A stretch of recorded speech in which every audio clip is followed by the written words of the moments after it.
PoK में लोग सड़कों पर हैं। प्रोटेस्ट और क्लैशेस में लोगों की जान जा रही है। इंटरनेट सेवाएं बिल्कुल बंद है। गिरफ्तारियां लगातार हो रही है। लेकिन दुनिया और वेस्टर्न मीडिया खामोश क्यों है? नमस्कार दोस्तों, मैं हूं अक्षय ठाकुर और आज बात करेंगे पाकिस्तान ऑक्युपाइड कश्मीर यानी पीओके में चल रहे उन प्रोटेस्ट की जिन्होंने पाकिस्तान की गवर्नमेंट को हिलाकर रख दिया है और एक बड़ी चुनौती पाकिस्तान की गवर्नमेंट को दे डाली है। इसकी शुरुआत हुई थी इन्फ्लेशन, महंगी इलेक्ट्रिसिटी और रोजमर्रा की जरूरतों की बढ़ती कीमतों से।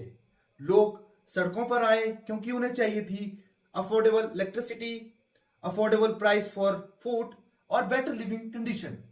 लेकिन धीरे धीरे ये मूवमेंट सिर्फ इकोनॉमिक इशू तक सीमित नहीं रही। पीओके असेंबली के 12 रिजर्व सीट्स को लेकर भी विवाद खड़ा हुआ।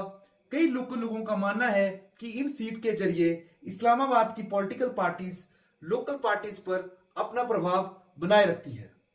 इसी के साथ एक और सवाल उठने लगा, आखिर पीओके के लोगों के फ्यूचर के फैसले मुजफ्फराबाद में ज्यादा होते हैं या इस्लामाबाद में? पाकिस्तान सरकार ने जम्मू कश्मीर ज्वाइंट अवामी एक्शन कमेटी को भी बैन कर दिया और यहीं पर पाकिस्तान के नैरेटिव पर सबसे बड़ा सवाल खड़ा हो गया।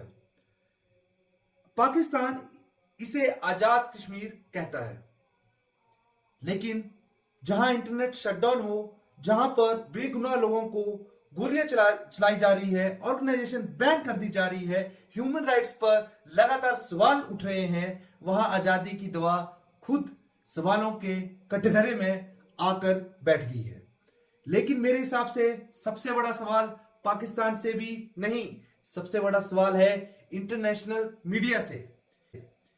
यही चीज अगर किसी और कंट्री में होती तो इंटरनेशनल मीडिया बड़ी बड़ी बातें करता, लेकिन जब दुनिया के दूसरे हिस्सों में डेमोक्रेसी, फ्रीडम ऑफ स्पीच और ह्यूमन राइट्स की बात होती है तो ग्लोबल डिबेट शुरू हो जाती है। लेकिन पीओके की सिचुएशन को वही लेवल की कवरेज क्यों नहीं मिलती?